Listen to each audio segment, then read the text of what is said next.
C'est ce que je reproche aujourd'hui aux administrations, c'est que souvent on peut pas discuter. C'est non.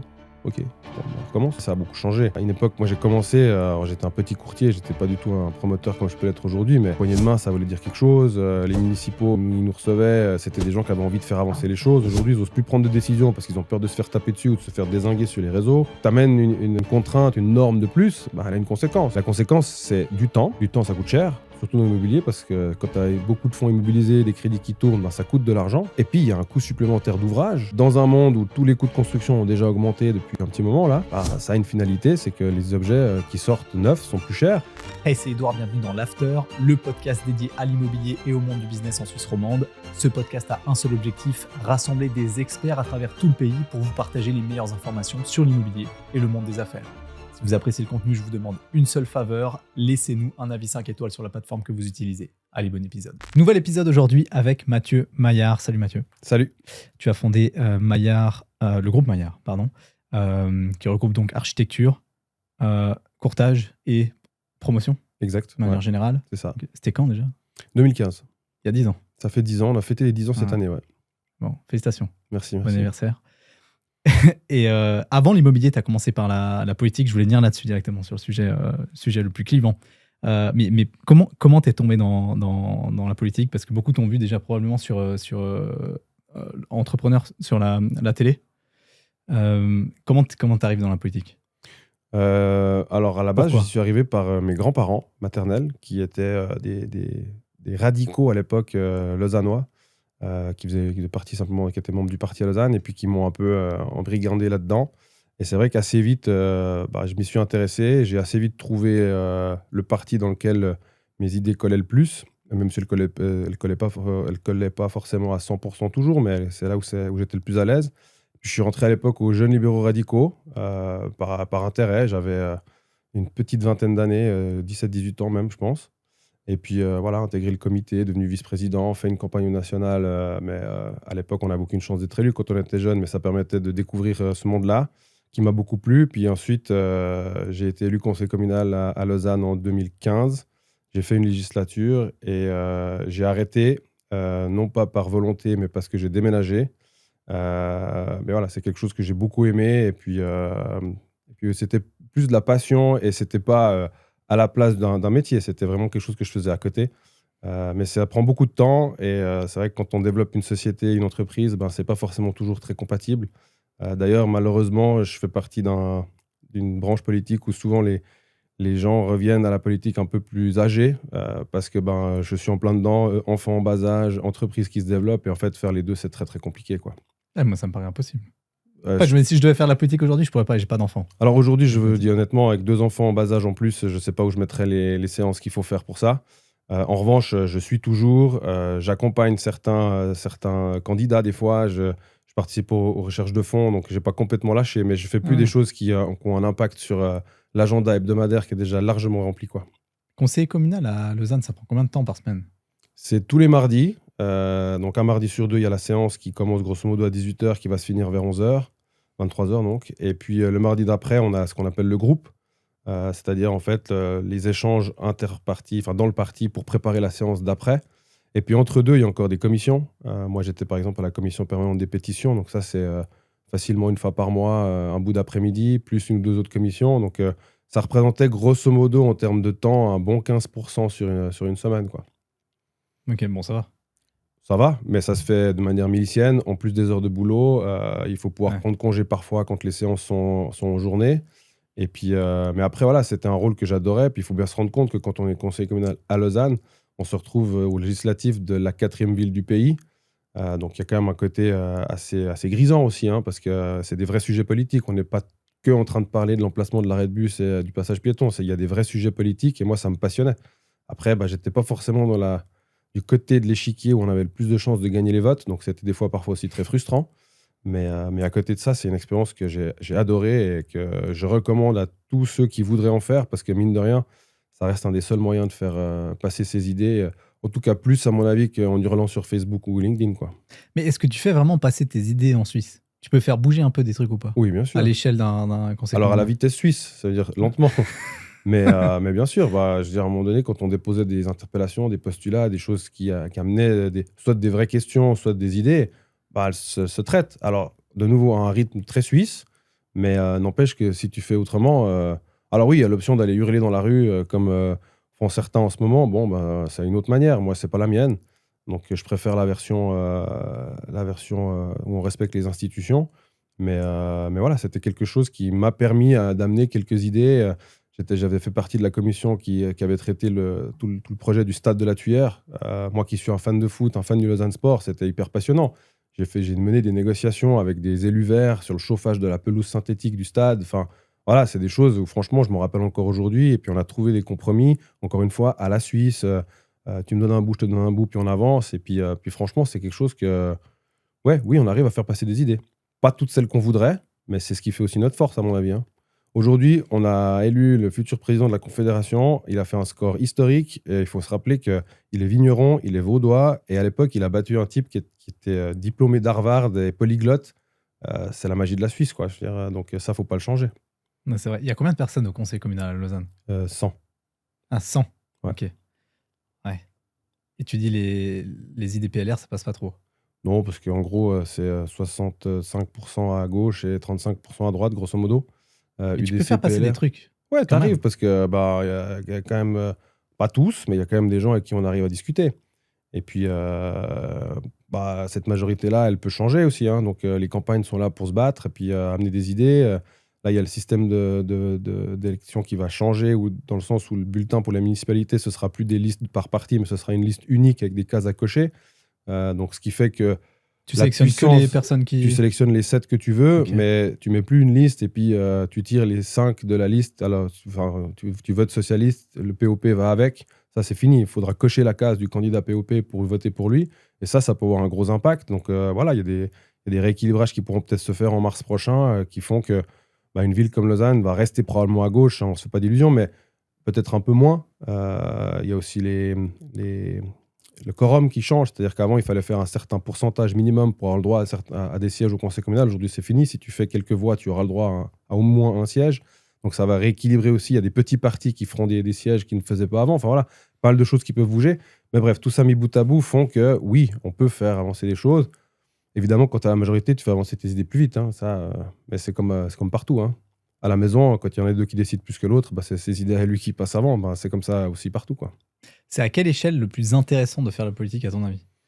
Entre conseil communal, grand conseil, Alors conseil moi, j'ai pas été plus national, loin, donc je peux etc. pas encore répondre à 100% à ta question. Mais alors, le Mais conseil... si t'avais dû continuer et je creuser, pense que t'aurais fait quoi? le kiff, si tu aimes faire ça, le législatif, faut aller à Berne. Mais entre deux, la députation, en tout cas sur le canton de Vaud, là aussi, quand on voit ce qui se passe en ce moment avec problème de budget, les profs qui sont pas contents et ainsi de suite, de nouveau, c'est des vrais sujets politiques avec des idées de société. Et puis moi, c'était ça qui me passionnait. C'était les débats sur les idées de société. Avec une société plutôt comme ça ou plutôt comme ça, qu'est-ce qu'on veut amener à nos enfants pour le futur. Ça me passionnait. L'emplacement de l'arrêt de bus et du passage piéton, il faut en parler, mais c'est pas passionnant. Par contre, sur quel type de ville on veut pour demain, comment on veut gérer les espaces de consommation pour la drogue, par exemple, ça, c'était un gros sujet pendant que j'y étais. Enfin voilà, il y a des choses comme ça où là, on discute certes d'un espace de consommation, par exemple, mais on discute surtout d'une vision de société par rapport à la drogue, par rapport à comment on la traite, par rapport à ce que ça dégage dans la rue. Enfin voilà, ça, c'est des vrais sujets de société qui sont passionnants. Puis des fois, en fait, ce que je me suis rendu compte avec le temps, parce que j'en ai fait 5 ans comme élu, mais j'en ai fait un peu avant aussi en faisant des campagnes et autres, c'est qu'il n'y a pas une idée qui est juste. Souvent, il y a la tienne, il y a celle en face, puis en prenant un petit bout en face, puis lui un petit bout chez toi, ben, le compromis du milieu, c'est probablement ce qui en sort le mieux, quoi.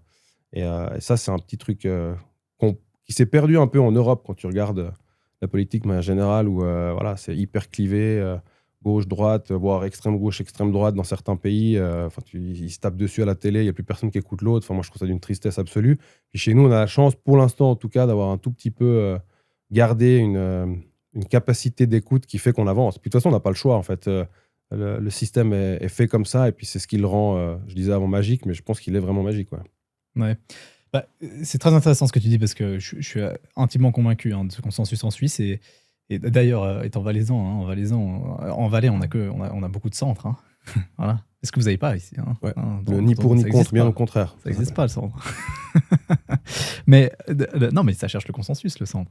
Mais bon, admettons, j'ai vu quand Rebecca Ruiz a annoncé sa démission, on est passé sur le 19-30, et puis j'ai vu son intervention. Et dans son intervention, elle dit bon bah voilà, à l'exécutif aujourd'hui, c'est compliqué. Je sais pas dans quel sens ça va évoluer, mais avec les réseaux sociaux aujourd'hui, le monde est tellement clivant que courage à la suite et pour les autres. Et puis une seconde après, la RTS va donc interviewer des politiciens, dont une dame au Parti Socialiste, mais je ne sais plus qui c'est, qui dit regardez, le Conseil d'État est majoritairement à droite, c'est une catastrophe, il faut changer ça absolument, c'est ridicule, ils sont tous nuls. Et je me dis, putain, mais c'est quand même fou d'avoir dans cette vidéo qui dure littéralement 2 minutes, deux avis.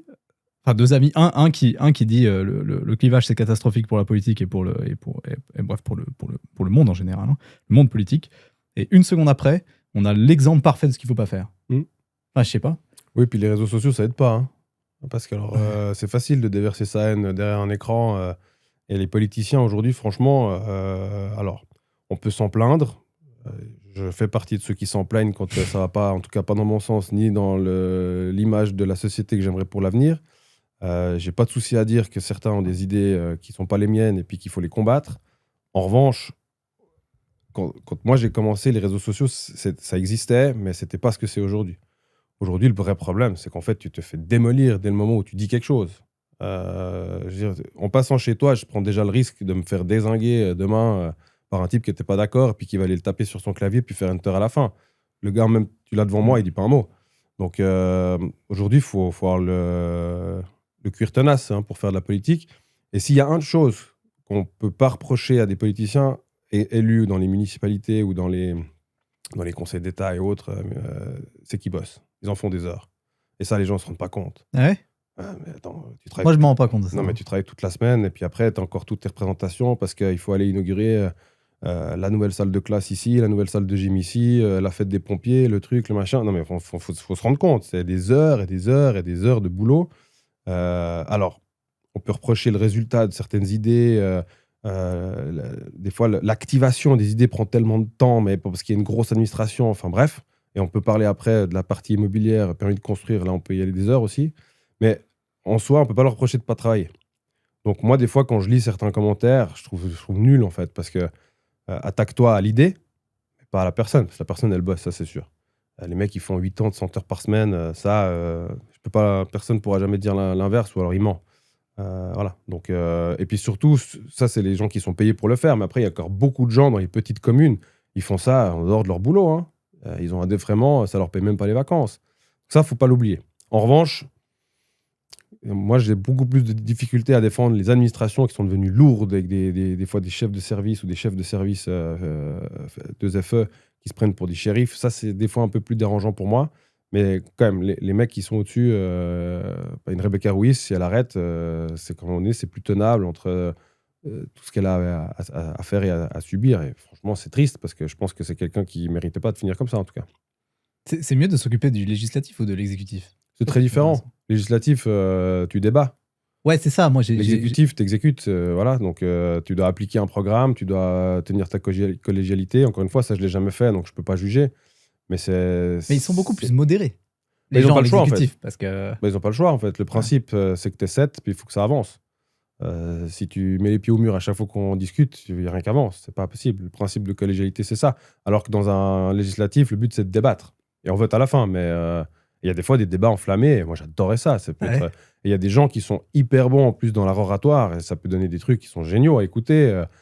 Et puis des fois, tu es convaincu que tu vas gagner parce que tu as l'impression que tu as été bon à la tribune, puis tu as le mec qui arrive derrière, qui a une idée complètement différente de la tienne, puis qui te démonte.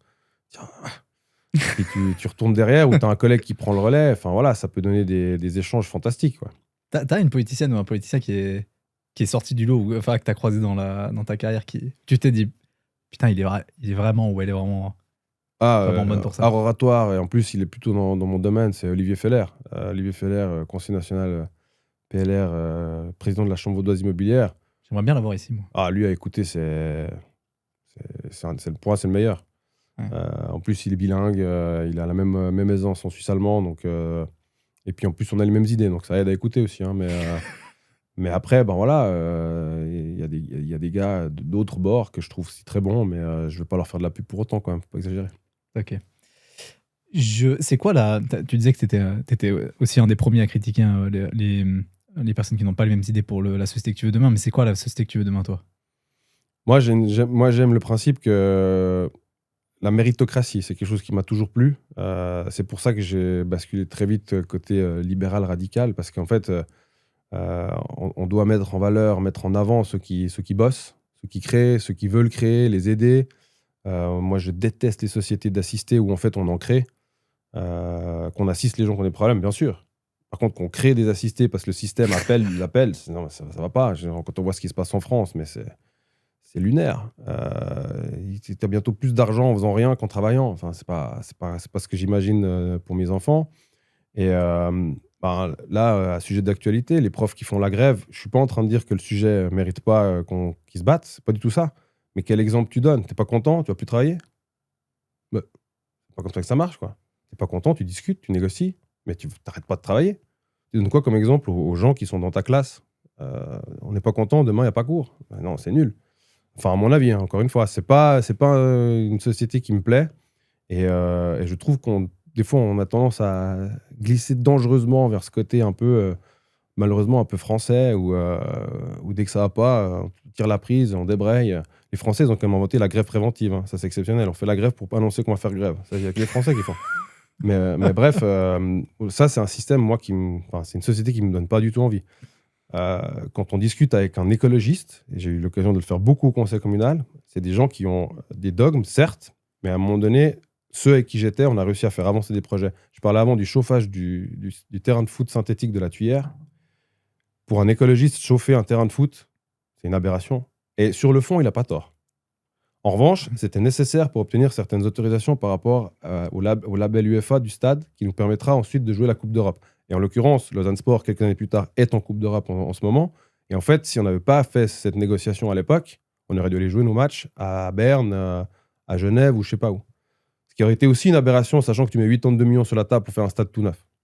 Et en fait, en négociant avec quelqu'un, on a réussi à trouver une solution de compromis qui fait que ce stade fonctionne, est labellisé, mais on n'a pas exagéré non plus sur le fait de chauffer une pelouse à l'extérieur, ce qui effectivement en soi est pas très malin. Ben voilà, c'est ça, c'est ce type de société que je veux. Je déteste le côté on impose, on oblige, on taxe, parce que les gens veulent soi-disant pas écouter, alors on les taxe. Enfin voilà, bref, c'est un peu comme ça que je peux imaginer. Ok, intéressant. Moi, j'ai toujours il y a plein de trucs que je comprends pas avec la droite, hein, plein de trucs que je comprends pas avec la gauche. J'essaie de toujours rester un peu neutre. Hein. Moi, je suis un peu centriste comme ça. Mais il y a un truc que je comprends pas avec la gauche, justement, c'est que, et ça va un peu dans le sens que tu expliques là, c'est en soi, dans la société capitaliste comme on la connaît aujourd'hui, alors elle a des défauts évidemment, hein, et puis des défauts de. Mais la société parfaite, elle existe d'inégalité, pas. voilà. Tout à fait. Sauf que c'est une société quand même qui te laisse le choix. Et ça veut dire que tu as le choix de fonctionner en marché libre. Et tu vois, je prends l'exemple du marché immobilier. Donc, tu as le choix d'acheter un terrain, de développer un projet et de vendre tes appartements. Voilà. Mais tu as aussi le choix, si tu veux, d'acheter ce terrain, de construire un immeuble et puis de le louer à 80 francs le mètre carré à Lausanne, si tu veux. Et tu peux le faire.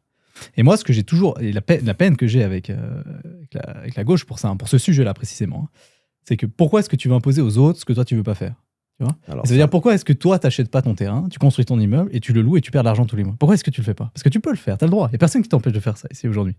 Pourquoi est-ce que tu construis pas une entreprise générale, tu payes les gens 30% plus cher que toutes les autres entreprises générales, tu leur donnes 8 semaines de vacances par année et puis tu essaies de tourner et tu tourneras pas? Mais pourquoi tu le fais pas? Parce que tu as le droit de le faire.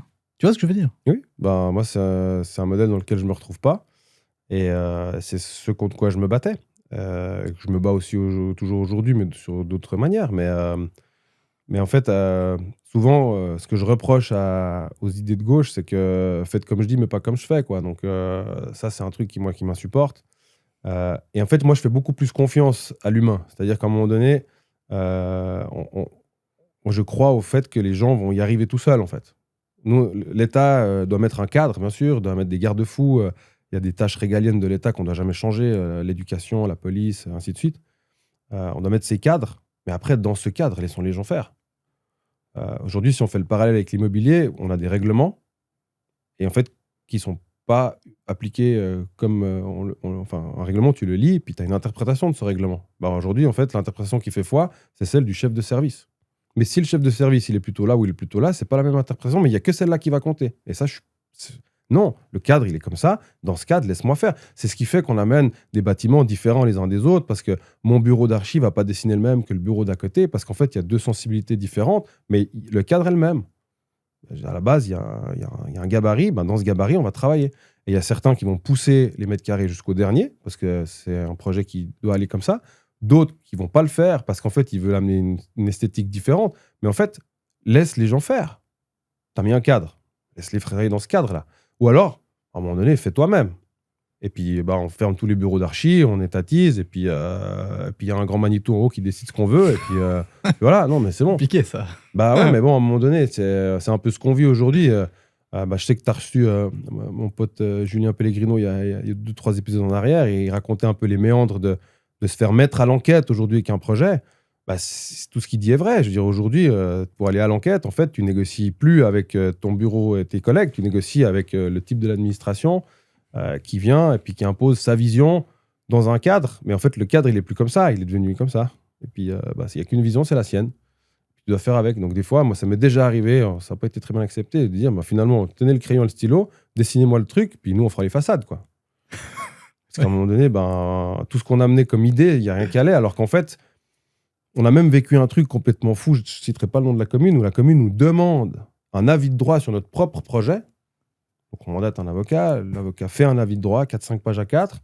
T'as dû payer un avocat pour ton moi. propre projet. Moi, j'ai payé l'avis de droit d'un avocat sur un projet que j'avais fait pour que la commune puisse se positionner. Bon, donne. La commune me dit non, on n'est pas d'accord. Sur mon propre avis de droit qu'ils m'ont demandé que j'ai payé. Parce que notre avocat conseil estime que non sur 2 phrases. Bon. Je dis au type, est-ce qu'on peut se rencontrer, on met les plans sur la table, on prend vos remarques, les nôtres, puis on essaie d'avancer. Il n'a jamais voulu me donner rendez-vous. Mais comment t'as fait alors ? J'ai refait un projet. T'as changé le projet ? On a changé le projet. Okay. Puis on a fait un truc qui est un copier-coller de ce qu'il y a sur la parcelle d'à côté. On a pris le projet de la d'à côté, on l'a collé chez nous, on a juste changé les façades, puis on a fait un truc. Moi, j'appelle ça de la villa, ça me suffit. C'est dommage, parce que je pense que ce qu'on avait proposé en amont était meilleur. Système constructif, utilisation des espaces, typologie, tout était mieux. Mais au final, on va faire 3 villas, ça me suffit à la place. Mais parce qu'on n'a pas pu discuter. Mmh. Et c'est ce que je reproche aujourd'hui aux administrations, c'est que souvent, on ne peut pas discuter. C'est non. Ok, bon, on recommence. C'est dommage. Mais comment on en est arrivé là ? Je sais pas. Ça c'est quoi ? T'as vu l'évolution Ouais, moi, ça fait 20 ans que je fais de l'immobilier, ça a beaucoup changé. À une époque, moi, j'ai commencé, alors j'étais un petit courtier, j'étais pas du tout un promoteur comme je peux l'être aujourd'hui, mais une poignée de main, ça voulait dire quelque chose. Les municipaux, ils nous recevaient, c'était des gens qui avaient envie de faire avancer les choses. Aujourd'hui, ils n'osent plus prendre de décisions parce qu'ils ont peur de se faire taper dessus ou de se faire dézinguer sur les réseaux. Et je peux les comprendre parfois, mais c'est quand même vraiment dommage. Voilà, puis les administrations, elles ont pris beaucoup de pouvoir. Il y a des choses très bien qui se sont mises en place. Aujourd'hui, on est obligé de faire des vrais projets paysagers, par exemple, pour obtenir un permis. On ne peut plus dire il y a un peu de gazon et 2 arbres. Ça marche plus. C'est très bien. Ouais, ce qui est bien, ça, c'est vrai. Ouais, non, c'est très bien. Les aménagements extérieurs, c'est souvent un peu délaissé. Mais il y a une conséquence. C'est un vrai coût. En amont, pour nous, ok, on l'assume. Bon. Et en après, pour le coût de l'ouvrage. Ouais. Et qui c'est qui le paye à la fin, ce coût ? C'est le client. Une partie, aujourd'hui, se prend aussi sur nos marges, parce qu'on n'a plus les marges qu'il y a eu à la grande époque, et c'est peut-être pas plus mal comme ça, bref. Mais le coût de l'ouvrage, il a augmenté. Donc, il faut juste être conscient de... T'amènes une contrainte, une norme de plus, elle a une conséquence. La conséquence, c'est du temps. Du temps, ça coûte cher, surtout dans l'immobilier, parce que quand tu as beaucoup de fonds immobilisés, des crédits qui tournent, ça coûte de l'argent. Et puis, il y a un coût supplémentaire d'ouvrage. Dans un monde où tous les coûts de construction ont déjà augmenté depuis un petit moment, là, ça a une finalité, c'est que les objets qui sortent neufs sont plus chers. Mais au départ, ça vient d'idées politiques, parce qu'on voulait sauver les arbres, on voulait amener des projets paysagers. La protection du patrimoine, c'est la même chose. Aujourd'hui, on ne peut plus raser une ferme qui est vaguement classée parce qu'à une époque, il y a peut-être une charrette un peu spéciale qui a passé devant. Bon, ok, très bien. Il y a certaines fois, ça vaut vraiment la peine. D'autres fois, c'est complètement exagéré, mais à la base, c'est une idée politique qui amène que l'administration est comme ça aujourd'hui. Et en fait, l'administration, elle se charge. Et je pense qu'il manque dans certains services, il manque des gens compétents. Et puis, il y a une lourdeur qui fait que c'est lent. Et cette lenteur, Quand tu mets tout ça bout à bout, ben, les gens, ils n'ont même plus le temps de te recevoir 45 minutes pour discuter d'un projet, comme je répète, sur un avis de droit qu'on t'a demandé de faire, quoi. Ah, mais est-ce qu'on n'a pas le temps? Est-ce qu'on n'a pas envie? Et comment d'ailleurs, mais comment politiquement tu changes ça? En disant, bah, parce qu'il y a il y a des plans des plans d'affectation, il y a des règlements. Tu respectes ton plan, tu respectes ton règlement. Enfin, comment on pourrait justifier qu'on te laisse pas faire? Tu vois? Ou qu'on dise, ouais, ça me plaît pas, c'est pas très beau, etc. Alors, pas partout, mais à Lausanne, vous avez une commission d'esthétique aujourd'hui, je sais plus comment ils appellent ça. Bon, ben, ça laisse la porte ouverte à toutes les fenêtres, hein, comme on dit. Ouais. Si le type il trouve que c'est pas beau, ben, ça passe pas, t'as beau être dans le cadre. Bon, ok. Ouais, mais ça fait pas partie du règlement, ça. Ben, si. Donc, dans ton règlement, t'as une condition si c'est pas beau. Si tu as une clause d'esthétique, et je crois qu'à Lausanne, elle existe déjà, en tout cas dans le nouveau règlement, il y en aura une, ça c'est certain. Bah, clause d'esthétique, ça veut dire qu'il y a un groupe de gens, de manière subjective, qui vont pouvoir dire esthétiquement oui ou non. Ouais. Et c'est ce que je disais avant, en fait. C'est compliqué, ça. Tu as un cadre réglementaire, mais tu peux plus vraiment t'y fier, parce qu'aujourd'hui, pour un arbre, pour un bout de truc du patrimoine à sauver, en fait, tout ce que tu as lu dans le règlement qui t'a permis à un moment donné de faire ton analyse sur on fait ce projet, on fait pas ce projet, on achète ce terrain, on n'achète pas ce terrain, il est quand même suspendu à un petit truc, un petit machin que toi, t'as pas vu, mais parce qu'en fait, c'est pas dans le règlement. Ça sort d'autre chose, d'une réglementation interne, d'un avis, d'une commission. Enfin voilà, on passe maintenant quasiment tous nos projets dans des communes d'une certaine taille à des CCU, comme on appelle, des commissions consultatives d'urbanisme. Il en sort des bonnes choses. Mais ça rajoute de nouveau de la lourdeur, du temps. Ces commissions, elles ne se voient pas tout le temps. Donc en fait, ton projet, tu l'as fini, mais tu dois attendre peut-être 2 mois avant d'avoir rendez-vous devant cette commission pour qu'il le regarde. Ensuite, il te fasse un retour. Ensuite, il corrige. Puis en fait, au bout du compte, tu as perdu 6 mois. Alors qu'en fait, si la personne au service technique était capable et avait les moyens aussi qui étaient mis à sa disposition, il n'y a pas que des gens pas bien, attention, d'aller plus vite, ces 6 mois, on les aurait gagnés. Et sur un terrain que tu as payé plusieurs millions, 6 mois dans le vide, ça coûte. Hein. Ouais, bien sûr. Cet argent, il va où? À un moment donné, il va se retrouver dans le coût final de l'ouvrage. Et puis, ça participe, en plus du reste, à la montée des prix de l'immobilier. Hein. Ouais. Et ça, je pense qu'il y a beaucoup de politiciens et de fonctionnaires qui, à mon avis, ils ne comprennent rien du tout. Ah ouais. Ils nous rajoutent des normes, ils nous rajoutent des couches, ils nous rajoutent des délais, mais aucune réflexion sur qu'est-ce que ça a comme impact réellement économique et financier à la fin. Moi, je pense qu'ils se rendent compte quand ils arrivent à l'exécutif à un moment donné. Ouais, je suis même pas sûr. Je pense qu'ils se rendent compte quand ils veulent acheter leur maison. Ouais. Non, mais à un moment donné, tant que tu n'étais pas passé par la case client, tu te rends pas compte.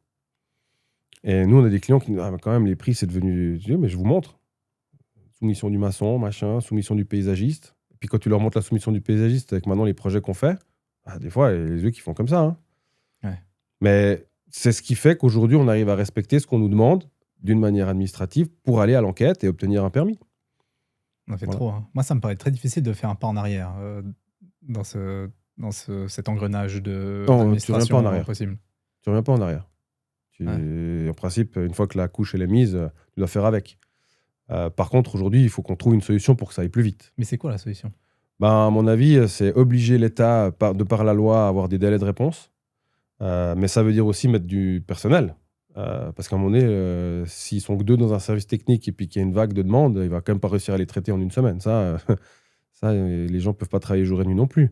Mais là, il va y avoir la nouvelle loi sur l'énergie qui va rentrer en vigueur. Mais moi, c'est ça. Non, mais maman, mais comment ils vont faire? Je sais pas. Non, mais ils sont pas prêts.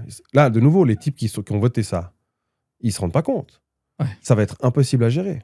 Les services techniques des communes ne sont pas prêtes pour la vague qui va leur arriver dessus, parce que je rappelle que pour changer un chauffage, il faut faire une demande de permis.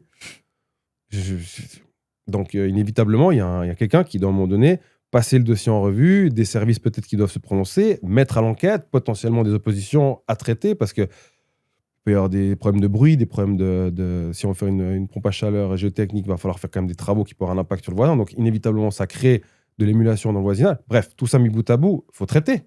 Il faut des gens. Et aujourd'hui, dans les services techniques, il y a des communes, la commune d'Orbe, ils sont 3. Ouais. Orbe, quand on voyait le développement de cette commune, c'est les dernières années, 3 pour gérer ça.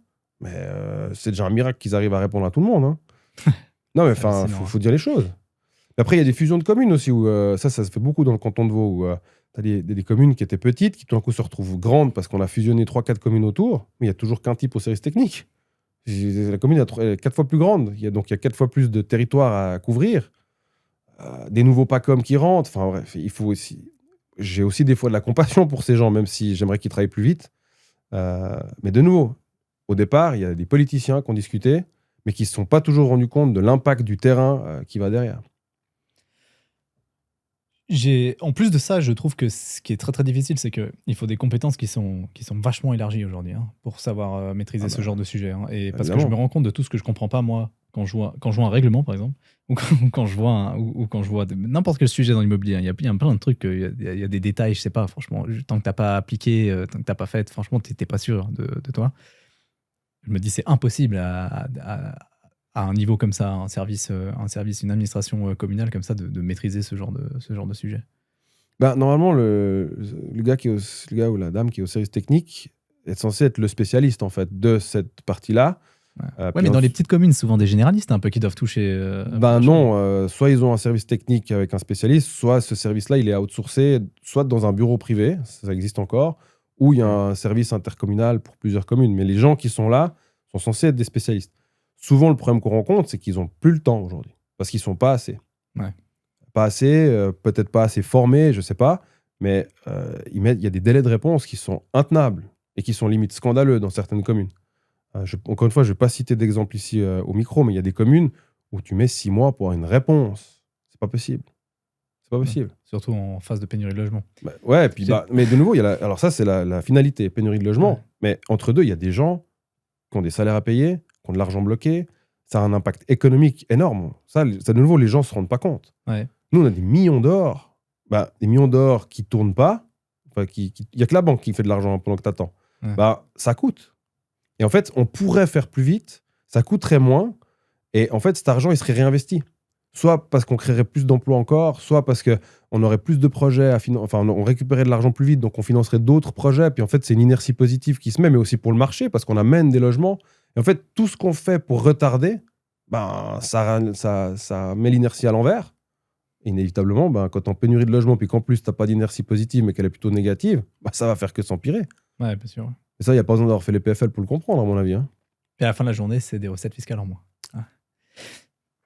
L'État, c'est le seul pour qui je ne m'inquiète pas. Hein. En termes de rentrée fiscale, ils vont trouver une solution. Hein. C'est comme les assurances, à la fin, il y a toujours une solution. Hein. J'ai discuté assez récemment avec un centriste valaisan, un peu conservateur comme ça, parce que le centre valaisan, il est plus conservateur, plus à droite qu'à gauche. Mais enfin, bon, bref.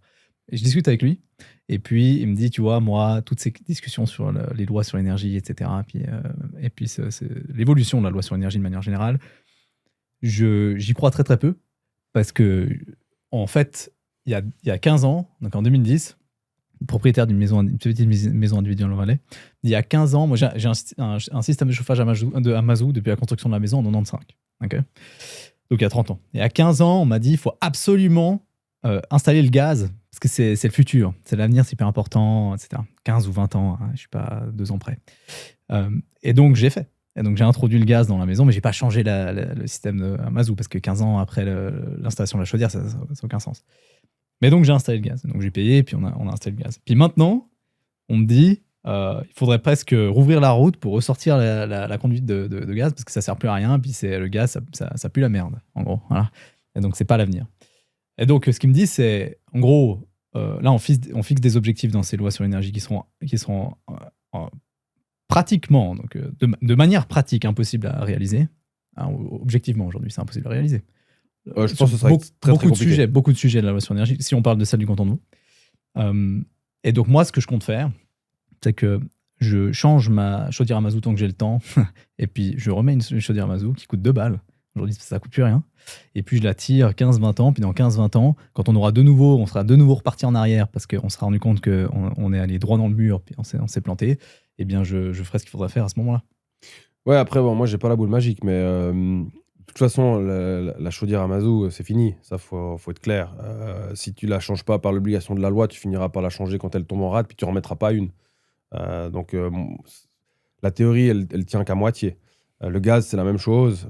Aujourd'hui, il y a des énergies qui sont de bien meilleure qualité. Et puis, je pense que, de nouveau, je crois beaucoup à l'humain. Donc, j'ai de la peine à imaginer que quelqu'un, dans sa maison individuelle, ait un plaisir particulier à remettre une chaudière à mazout, que ça sente le mazout dans le monde dans lequel on vit aujourd'hui, avec, on sait, les impacts sur le climat et autres.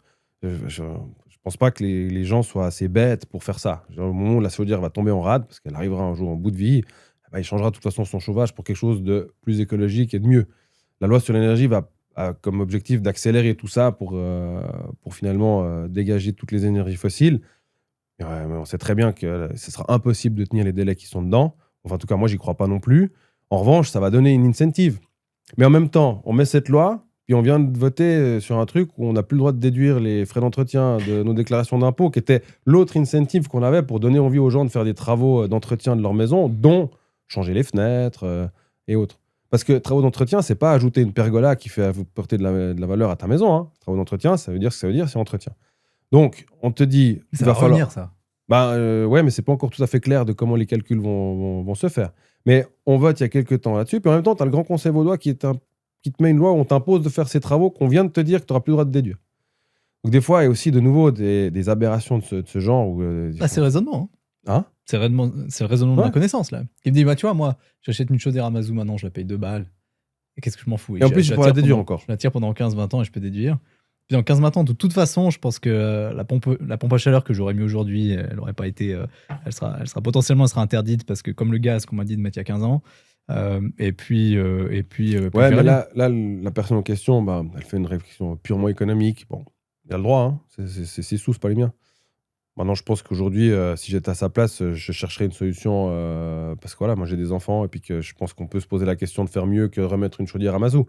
Et j'ai pas besoin, moi, à titre personnel, et les gens que je côtoie non plus, j'ai pas besoin d'une loi pour que j'y vienne. En fait, je le fais parce que c'est ça qu'il faut faire. Chez moi, j'ai mis une pompe, évidemment. La question c'est même pas posée. On a mis plus de panneaux que la norme parce que, pareil, on a des voitures qui se chargent en partie à l'électrique. On essaie d'en produire la journée parce qu'on a un toit une partie du toit qui est plein sud. Évidemment, on fait. Ouais. Alors, ça a coûté un petit peu, bien sûr, mais on l'a pas fait en faisant des calculs d'apothicaire. On l'a fait parce qu'on pense que c'est bien. Et moi, c'est dans ce type de société. Tu me demandais avant le type de société, c'est dans ce type de société que je crois. En fait, les gens... Alors, on est tous d'accord, le porte-monnaie va quand même amener des limites à tout le monde. Parce que quand tu peux pas aller plus loin que ce que le porte-monnaie te laisse faire, ça s'arrête. Mais les gens qui peuvent, les gens qui vont chercher des solutions, ils sont là déjà. Il n'y a personne qui a un plaisir à remplacer son chauffage à mazout par un chauffage à mazout, j'y crois pas. Moi, je vois des clients tous les jours. Mes courtiers, ils voient des maisons tous les jours. Ceux qui achètent ces maisons qui ont encore des chauffages à mazout, la première chose qu'ils veulent faire et qui budgétisent, c'est le changer. Et ils n'ont pas attendu la loi sur l'énergie pour avoir ce genre de réflexion. Parce qu'aujourd'hui, les gens qui achètent ce genre de maison, ils ont une quarantaine d'années, ils ont 2 enfants ou 3 enfants. Et en fait, ils ne s'imaginent pas continuer avec un chauffage à mazout. Il n'y a pas eu besoin d'une loi pour ça. La prise de conscience, elle s'est faite par encore une fois, des discussions de bon sens. Et non, de bleu, le bon sens. Qu'est-ce que ça ferait du bien d'en avoir un peu plus. C'est compliqué le bon sens, hein. Mais c'est très subjectif. Mais c'était un truc qui était très très vaudois, hein, le bon sens. C'est très valaisan, le bon sens. Aussi, ouais, mais vaudois aussi. C'est resté en Valais. Ça arrive plus tard qu'ailleurs d'habitude. Un sujet sur lequel je voulais rebondir, c'est cette fois plus la L3PL. Donc très, très vaudois, hein, mais en particulier le droit de préemption. Et peut-être éventuellement l'obligation de construire des logements d'utilité publique qui commencent à arriver un peu à gauche à droite dans les communes. Alors on pourrait se dire il y a une augmentation de la densité de manière généralisée un peu partout, donc en gros le nombre de logements sur marché libre devrait rester à peu près similaire, mais on rajoute des logements d'utilité publique. Mon raisonnement, et j'ai eu une conversation avec un politicien de gauche d'ailleurs, un conseil national, assez récemment sur un point sur lequel on était assez d'accord. Il y a plein de points sur lesquels on était d'accord, dont le fait que moi je suis un fervent défenseur de l'accession à la propriété. Donc devenir propriétaire de son propre logement, parce que je pense que c'est un vecteur de développement patrimonial extrêmement important pour n'importe qui a la possibilité. C'est ce que tu appelles le 4e pilier, si j'ai écouté. Voilà, exactement, c'est le 4e pilier. Mais c'est certainement le 4e pilier est certainement beaucoup plus efficace que le 2 et le 3 ensemble.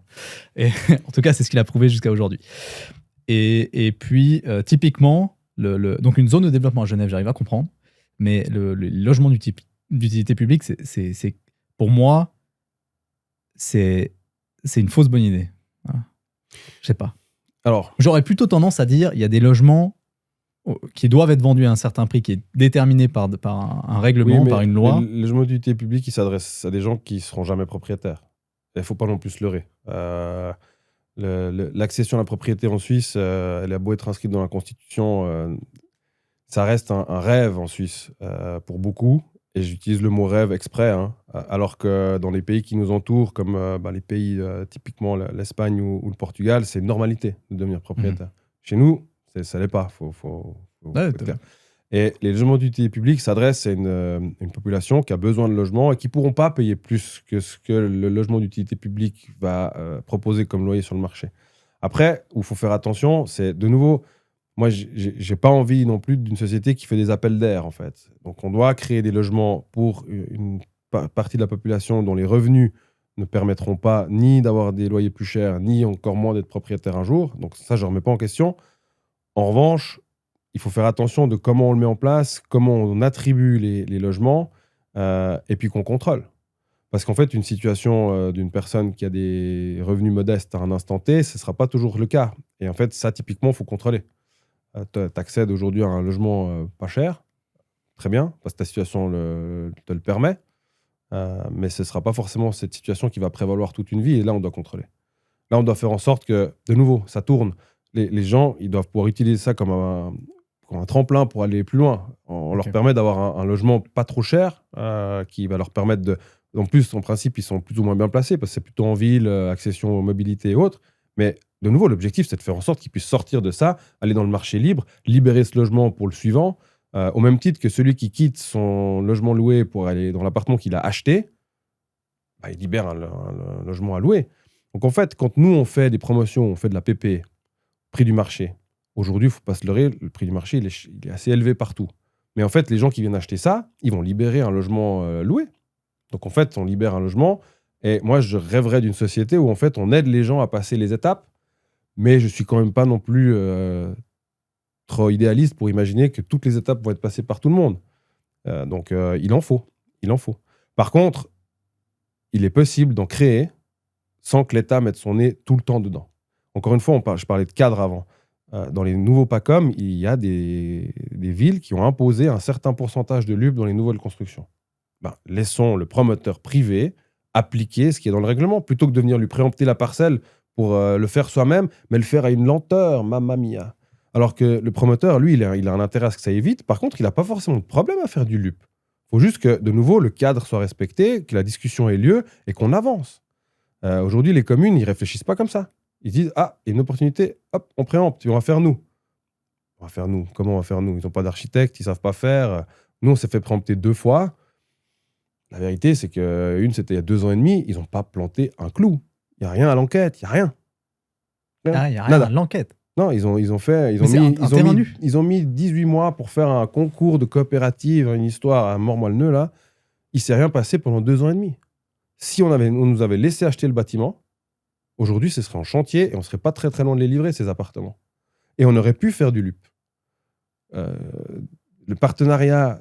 Ouais, c'est ce que je veux dire. Public-privé, c'est quelque chose qui est possible. Mais il faut avoir en face de soi des gens qui ont envie de discuter. Et il n'y a pas toujours des gens qui ont envie de discuter en face de nous. Ah ouais. Donc là, c'était impossible à, discuter. On a été leur présenter, on avait fait un projet, le truc il était déjà monté en 3D, il était quasiment prêt à poser à l'enquête, parce qu'on achetait le terrain sans condition, donc on avait quasiment tout fait. Ah ouais. On nous a dit merci, bonne suite, quoi. Ah, putain. Ça, c'est assez problématique, ça, quand même. C'est problématique parce que, alors il y a une grosse part de manque à gagner, mais bon, la loi elle est là, on doit faire avec. Mais avant de parler même du manque à gagner, il y avait des heures et des heures de travail. Des heures d'analyse, plus la découverte de l'opportunité. Parce qu'en fait, moi, j'ai une équipe aujourd'hui, ils sont 18 courtiers, je crois. Ouais, 17 ou 18. Qui sont sur le terrain, qui chinent aussi non seulement des mandats de courtage, mais aussi des opportunités. C'est un travail. C'est un travail de longue haleine. Et là, en l'occurrence, on était sur la première fois qu'on s'est fait préempter. C'est un terrain, mon courtier, ça fait 3 ans qu'il discutait avec les propriétaires. Il y avait une dame qui vivait dedans, qui est partie en EMS, des neveux qui devaient finalement vendre pour payer les EMS de leur tante. Enfin, il y a toute une situation aussi qu'on a suivie. On fait la transaction, bim. Ça, c'est un délire. Et au final, nous, on a gagné que Pouic. Le courtier qui a fait tout le boulot, que Pouic. Et mon équipe qui avait quasiment dessiné le bâtiment prêt à mettre à l'enquête, 3 francs 6 sous. Voilà. Ah ouais. Mais t'es défrayé, ça, par Ouais, alors, l'administration quand... c'est le bon terme, défrayé. Ouais. Ah ouais. Ouais, non, C'est mais vrai. oui, mais encore une fois, tu discutes avec des gens Ça, qui n'ont c'est aucune hallucinant. notion. Ils se rendent pas compte qu'en fait, il y a les heures et les heures de boulot. Puis alors, nous, on avait un problème, c'est que en fait, tu dois prouver tes frais hors de toi-même sur des factures. Mais quand c'est ton propre bureau qui dessine, moi, je me fais pas de facture à moi-même. Donc, j'ai essayé de prouver par les heures de boulot. Mais après, il y a un spécialiste chez eux qui a estimé que l'heure, elle était moins chère. Donc, il fallait voir les retours. C'était de nouveau. On est entre gens qui peuvent pas se comprendre. Mais à la fin, moi, ce qui me dérange, c'est qu'en fait, de nouveau, on n'a pas eu d'échange. On n'a pas eu de discussion. Alors, j'ai peut-être pas été toujours très aimable sur les premiers échanges parce que j'étais très frustré. C'est peut-être en partie de ma faute. Mais au final, il n'y a pas eu d'échange sur essayer de comprendre pourquoi on faisait une facture à la fin d'un certain montant, mais qui était justifiée par un travail. On parlait pas du manque à gagner. Le manque à gagner, c'est perdu, fini, terminé. Ça fait partie. C'est la loi, elle est comme ça. On doit tous vivre avec. Mais les heures de boulot en amont, perdues, ça, c'est frustrant. Et en plus, ces heures de boulot-là, non seulement ne sont pas payées, mais elles n'ont pas été mises à disposition pour un autre projet qui aurait pu, lui, voir le jour plus vite. C'est que pendant qu'on faisait ça, on ne faisait pas autre chose. Donc, tu as la double peine.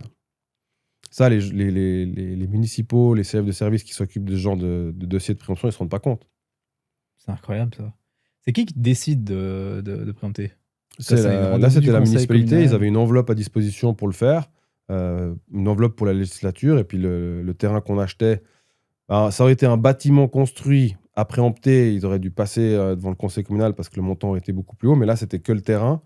Et puis, Donc un terrain nu, ils ont préempté. Non, il y avait une petite maison dessus, mais qu'on allait raser pour faire un bâtiment. Et en plus, on faisait le projet, enfin, je ne vais pas rentrer dans les détails du projet, mais on faisait le projet avec la parcelle d'à côté. Donc, on faisait un truc qui avait été réfléchi aussi avec le voisin. Enfin, bref. Et en plus, une grosse partie venait en location. Donc, c'est même pas qu'on venait. On n'était pas les méchants promoteurs qui allions faire des appartements au centre-ville à 15 000 balles le mètre. Mais bref, voilà, c'est comme ça. Ça fait partie du jeu. Mais ça nous rajoute un concurrent aujourd'hui. Faut être clair. Ouais. Tu as les concurrents, tes confrères. Parce que tu es rarement seul sur un terrain. Les gens vont souvent demander un deuxième avis qui amène une deuxième offre, une troisième offre, bref. Donc, tu dois déjà gagner la possibilité d'acheter le terrain avec des fois des offres concurrentes. Et une fois que tu l'as acheté, tu n'es toujours pas sûr que tu l'as. C'est incroyable. Donc, voilà, c'est comme ça. Ça marche comment en pratique les événements les uns après les autres? Tu signes, ouais. conditionné, avec un délai où la commune a 30 jours pour se positionner. C'est conditionné à l'autorisation, par exemple? En fait, si tu signes et que c'est conditionné en fait, tu peux plus devenir propriétaire à la signature, c'est pas possible. Parce que la commune a un droit de préemption et elle a 30 jours pour se positionner et décider de l'acheter à ta place aux mêmes conditions ou transmettre à l'État, donc au canton de Vaud, mais ça se fait assez rarement, je crois. Ouais. Et il y a des communes qui aujourd'hui ont une politique active de préemption. Lausanne, c'est la plus grosse, mais d'autres communes le font. Et en fait, quand ils préemptent des bâtiments, déjà, moi, je suis contre l'interventionnisme étatique, donc ça me dérange, mais bon. Mais là, ils viennent préempter non pas un fonds immobilier qui place de l'argent, ils viennent préempter des promoteurs qui travaillent, en fait, qui payent des salariés, qui vont payer des études à des bureaux d'architectes, à des bureaux d'ingénieurs, qui vont faire travailler du monde. Donc, en fait, on enlève du travail aussi. Et ça, je trouve que c'est dangereux. Ça, c'est incroyable. Et on enlève du travail à des gens qui ne seraient pas contre de faire un projet un peu différent que ce qu'ils avaient en tête, pour autant qu'il y ait une discussion et que ça marche. C'est incroyable. Si tu signes et que tu conditionnes à l'autorisation de construire, c'est à partir du moment où tu signes, eux se substituent et puis ils rachètent exactement les mêmes conditions, etc. Et puis c'est 30 jours à partir de la signature. Okay. Mais moi, le problème, c'est qu'ils ne se rendent pas compte qu'avant de signer, il se passe quand même un travail assez approfondi. Quoi. Bah ouais. Bah oui. Et aujourd'hui, nous, en fait, quand on est avec mon frangin, qu'on a un terrain acheté où on a un risque de préemption parce que c'est une commune où on sait qu'ils peuvent, on essaie de les tâtonner un peu avant, parce que avant de lancer le bureau et puis de les faire bosser pendant 1 mois et demi pour nous sortir un pré-projet où on sait où on va, surtout quand tu achètes sans condition, parce que c'est quand même un risque que tu prends. Moi, me retrouver avec le champ le plus cher d'une commune, ça ne m'intéresse pas. Donc, je veux être sûr de où on va quand on ne met pas de conditions. Donc là, tu es obligé de faire bosser ton équipe. Tu veux un truc qui est un peu plus trou-bello. Et en fait, souvent, maintenant, on va quand même tâter le terrain auprès de la commune, parce que s'ils nous disent que ça ne sert à rien que vous fassiez quoi que ce soit, on va préempter, tu réfléchis. Ils disent ça? Ouais, ça peut arriver. Ouais. Ah ouais? Ok. Mais là, du coup, au moins, tu sais, et tu changes ton fusil d'épaule. Tu redeviens courtier, et puis tu deviens un intermédiaire dans une transaction, puis au moins, tu es payé pour une partie de ton travail. Tu ne feras pas le projet. Tu vends à un autre mec et tu lui dis pas que... Non, tu peux vendre même directement à la commune s'il faut. On est aussi là pour... Mais ils vont jamais se positionner. La commune s'y préempte. Ils attendent.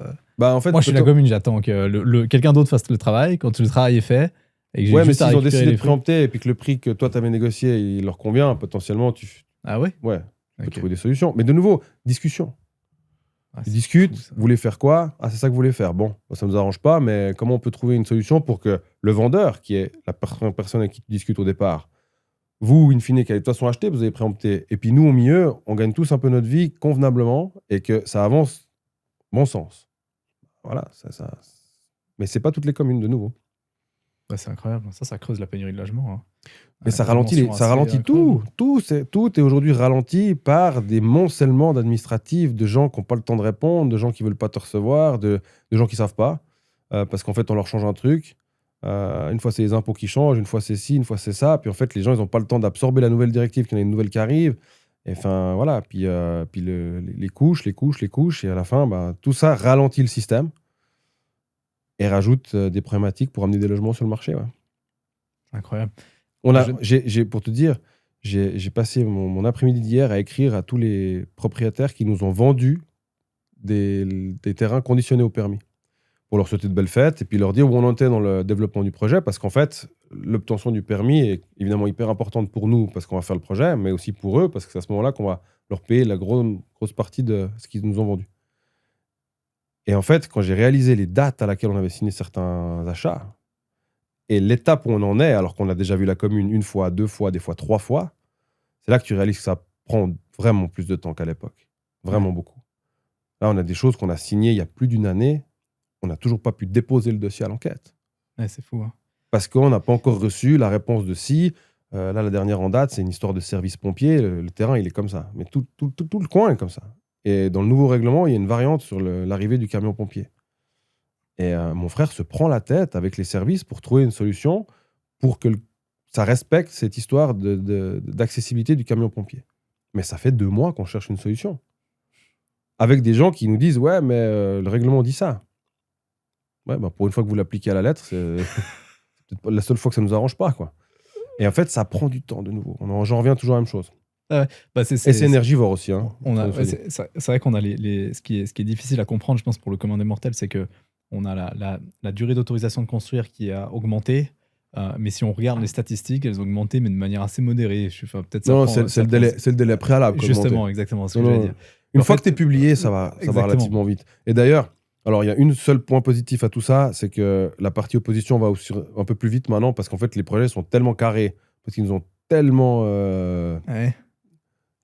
avant que, bah, du coup, ils nous suivent, parce que le projet, c'est quasiment eux qui l'ont fait finalement. Donc là, on a gagné un petit peu de temps sur l'après, moyennant la virulence des voisins, parce que ça, c'est quelque chose que tu maîtrises pas. Mais par contre, le temps en amont pour aller à l'enquête, je pense que ça a doublé. Si ce n'est pas même un peu plus. Donc très certainement triplé entre... Moi, si je te ressors mes premiers actes d'achat où on mettait des délais pour déposer à l'enquête, quand on conditionnait, on mettait entre 2 et 3 mois. Ah ouais. Aujourd'hui, entre 2 et 3 mois, tu n'as toujours pas vu le type qui décide. Ouais, c'est clair. C'est sûr que non.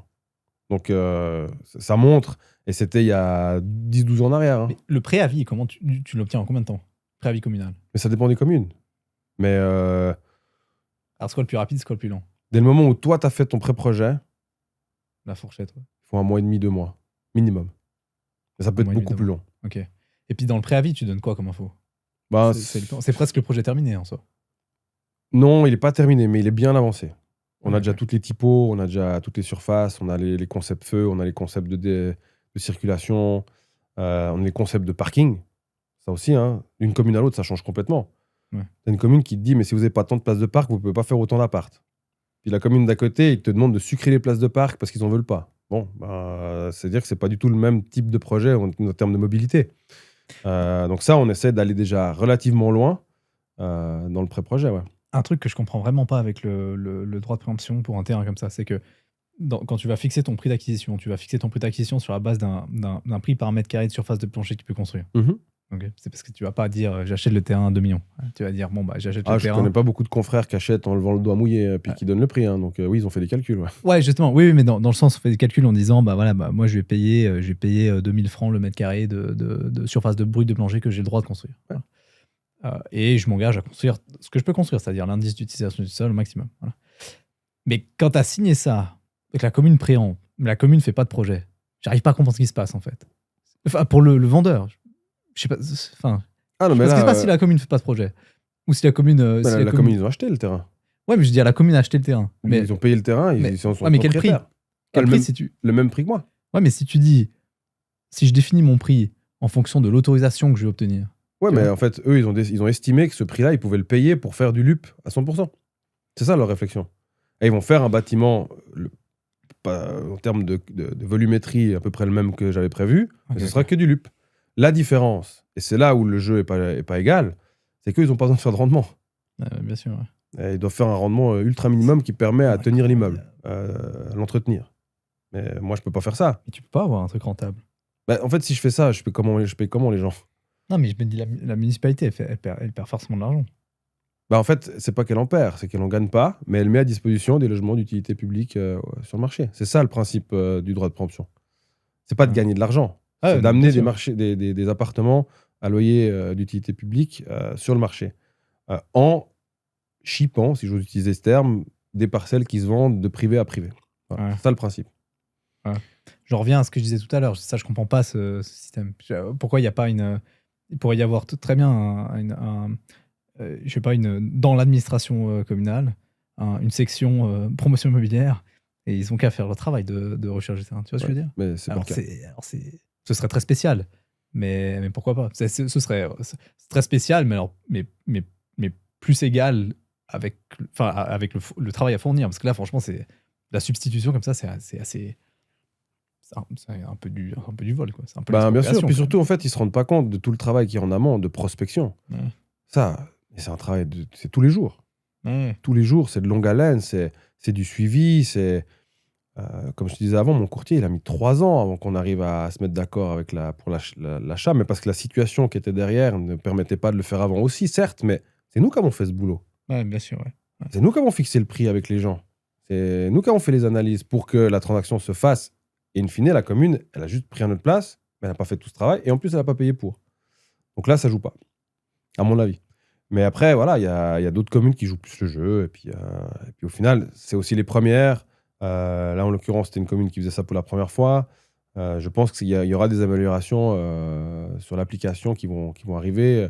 À un moment ou à un autre, ça va un petit peu se cadrer, parce que c'est pas possible qu'autrement, il va y avoir des gens qui vont se fâcher, je pense. Mais il faut une intervention politique pour ça. Probablement, ouais. Ouais. Mais c'est difficile, hein. Politiquement, Non. aujourd'hui, parlementaire, aller défendre un promoteur, c'est. Oui, bon, de toute façon, on est tous des méchants, les promoteurs. Justement, mais, j'ai pas le sentiment que c'est comme ça que tu gagnes des voix. mais je ça veux dire. dépend, encore une fois, ça dépend de quel bord politique tu es, puis quel type de société tu veux défendre. Mais aujourd'hui, c'est pas défendre un promoteur, c'est défendre le travail. Ouais. C'est défendre la valorisation de gens qui ont travaillé, en fait. Les gens ont travaillé, donc on doit les payer. C'est pas plus compliqué. Personne ne travaille gratuitement. Ça n'existe pas. Même C'est à vrai l'État. qu'un travailleur fait quand même travailler beaucoup de monde. Mais- Beaucoup de monde. Hein. Et nous, quand on fait une promotion, on fait bosser nos gars, bien sûr. On est 36 ou 37 aujourd'hui. On développe le projet, on le dessine, on le met à l'enquête. Ensuite, on vend les appartements et ensuite, on le construit. Mais à côté de ça, il y a tout un giron de gens qui travaillent avec nous. Il y a des ingénieurs, il y a des paysagistes, il y a des ingénieurs, enfin des architectes paysagistes maintenant, des ingénieurs lumière, parce qu'on fait des réflexions sur la lumière. Donc il y a une équipe marketing en interne, mais des fois, on a outsource aussi. C'est énormément de gens qui travaillent Tous les grâce à ça. artisans, quoi. Puis après, il y a tous les gens qui vont construire le bâtiment. Maçon, charpentier, et ainsi de suite. J'ai jamais compté, parce qu'en fait, ça m'intéresse pas plus que ça de faire le beau avec ce chiffre-là, mais le nombre de gens que ça impacte une promotion immobilière de quelques villas, c'est déjà énorme. Et moi, je suis entre guillemets, un petit promoteur, dans le sens où on a beaucoup de projets, mais c'est surtout des projets que j'appelle à taille humaine. Mais il y a aussi des plus gros promoteurs, des fonds, des gens qui sont là depuis plus longtemps, qui font des projets d'une ampleur. C'est vraiment, ça représente énormément de places de travail. Ouais. Et quand tu viens empêcher ces gens de travailler, alors les gens vont se dire, ah, mais le méchant promoteur, il ne gagnera pas de sous. Ouais, mais non, mais tous les gens à qui il fait travailler non plus. Hein, donc, de nouveau, c'est une roue. Si tu fais arrêter la roue, elle s'arrête pour tout le monde. Et je pense pas que c'est la meilleure solution. Surtout dans un marché où, en fait, il n'y a pas assez. Et tout le monde dit que les loyers sont trop chers, que la PP, c'est trop cher. Ils ont raison, c'est cher. Trop, je sais pas, mais c'est cher. Mais c'est cher pourquoi? Parce qu'il y a pas. Ouais, absolument. Le jour où tu as beaucoup, ils se vendront cher. ce qui est au prix du marché. Et ce qui est trop cher, ça se vendra juste pas, en fait. Donc, voilà, laissez-nous travailler. C'est incroyable. Hein. J'ai discuté, mais tout récemment, avec Patrick Delarive, qui a fait un projet dans les ateliers mécaniques à Vevey. Là. Il avait racheté à l'époque ce projet-là. Et puis il m'a Moulin dit... de la Bavette, si je dis pas de bêtises, le nom du projet. Ouais, tout à fait. Tout à fait possible, ouais. Et puis il me disait, c'est marrant parce que sur les personnes qui travaillaient là-bas à l'époque, donc c'était vraiment un atelier mécanique, il y avait 1000 personnes qui travaillaient là-bas. Et puis il a eu 1000 personnes qui ont travaillé sur le chantier. Voilà, c'est marrant. Mais c'est assez représentatif de la promotion immobilière. C'est ce que je disais, il y a énormément de monde qui travaille. Puis c'est pour ça que l'immobilier, c'est 18% du PIB. C'est pour ça que l'immobilier, c'est un emploi sur 6 en Suisse. Et puis c'est pour ça que l'immobilier, c'est important. Et c'est des recettes fiscales très, très importantes. Alors ça... Quand tu achètes, tu payes. Quand tu vends, tu payes. Quand tu possèdes, tu payes. Quand tu loues, tu payes. Le plus grand gagnant d'une transaction immobilière, c'est l'État. Ça, c'est sûr. Ouais. Il n'y a pas de discussion. C'est hyper rentable, hein, ça. Tu changes le nom. Et moi, je me bats. Hein. Je me bats contre ce terme affreux, frais de notaire. Pas du tout. Pas du tout. C'est pas des frais de notaire. C'est des frais d'achat dont le 90%, si ce n'est pas le 95%, va à l'État dans une transaction. Et ça, c'est sans compter les impôts de celui qui vend encore. Hein. Ouais, tout à fait. Ça, les frais d'achat, c'est pour celui qui achète. 95% de ce montant va à l'État. Le notaire est un percepteur d'impôts dans une transaction immobilière. Donc, il faut bien se rendre compte que, de nouveau, il y a tous les gens dont on parlait avant qui ont du travail, à qui on donne du travail par ce projet immobilier, et il y a, pour chaque vente qui va se faire, des recettes fiscales qui se créent. Ouais. C'est un cercle vertueux si on laisse les gens travailler. Mais on ne nous laisse pas. Donc bon, on fait avec.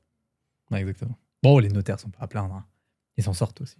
Alors, je suis mal placé pour parler du sujet parce que j'en ai épousé une. Mais ce que je peux vous dire, et ça, je regarde la caméra, c'est que le prochain qui me dit que notaire, c'est copier-coller puis faire une grosse facture, c'est pas vrai. C'est vraiment pas vrai. Ils ont un boulot qui est certes protégé, où ils n'ont pas besoin, entre guillemets, de chercher des clients parce qu'on est obligé d'aller chez eux. Mais en même temps, ils n'ont pas le droit de faire de pub pour augmenter leur clientèle. Donc, il y a un peu les deux.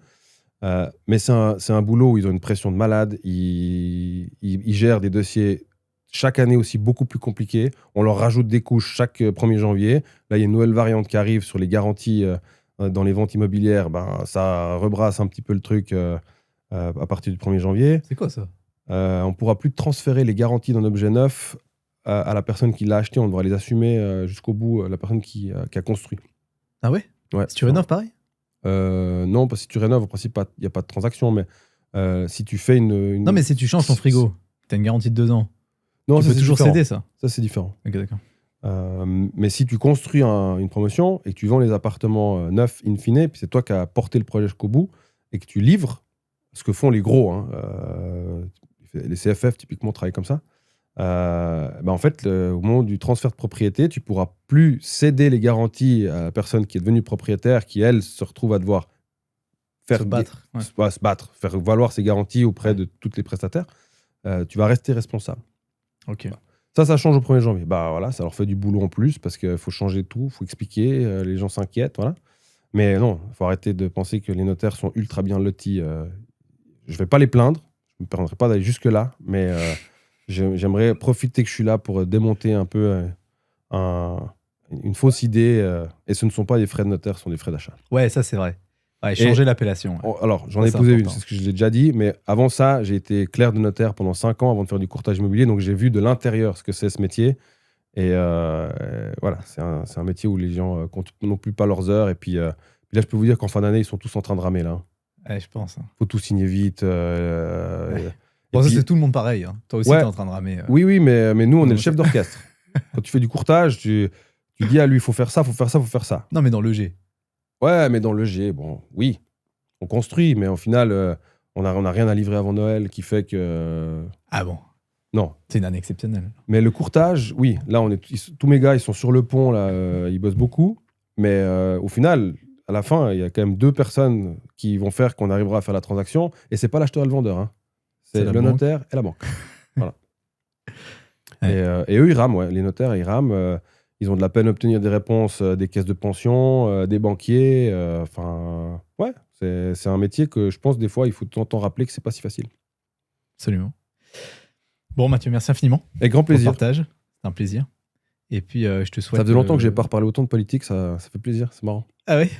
Non, mais c'est important la politique, moi, je trouve. C'est pour ça que moi, j'aime bien en discuter. Je veux pas en faire, j'en ferai jamais. Enfin, jamais dire jamais, mais je sais pas du tout ce que je veux faire. Et d'ailleurs, j'ai pas le temps. Tu l'as très très bien dit. Moi, je pense que j'ai pas d'enfants, mais je me dis si j'ai des enfants, je veux dire, Ah, le jour où t'en as, j'ai tu des vas- enfants, là déjà, j'aurais pas le temps maintenant. Mais je me dis si je fais des enfants en plus, vraiment, On j'aurais pas les le aime fort, hein, mais qu'est-ce qu'ils nous prennent du temps et de l'énergie. Mamma mia. temps. Ah ouais. Bah, j'ai hâte. Et, et puis, mais par contre, c'est un sujet important, je pense. C'est un sujet important et je le trouve très clivant. Et moi, je suis pas trop. Je suis un peu euh, plutôt favorable au consensus helvétique comme on le connaît, mais qui malheureusement effectivement bat de l'aile, je pense. Parce que c'est très compliqué. Mais j'entends, en fait, quand je vois la télé, des débats à la télé, je trouve que c'est assez. Des fois, je trouve que c'est assez ridicule.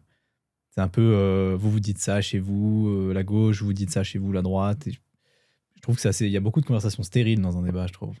Tu vois ce que je veux Pas dire? oublier pas oublier d'écouter ce que dit l'autre en face, parce que Ouais, c'est pas parce que t'es pas d'accord qu'il dit que des bêtises. ouais, ça c'est vrai.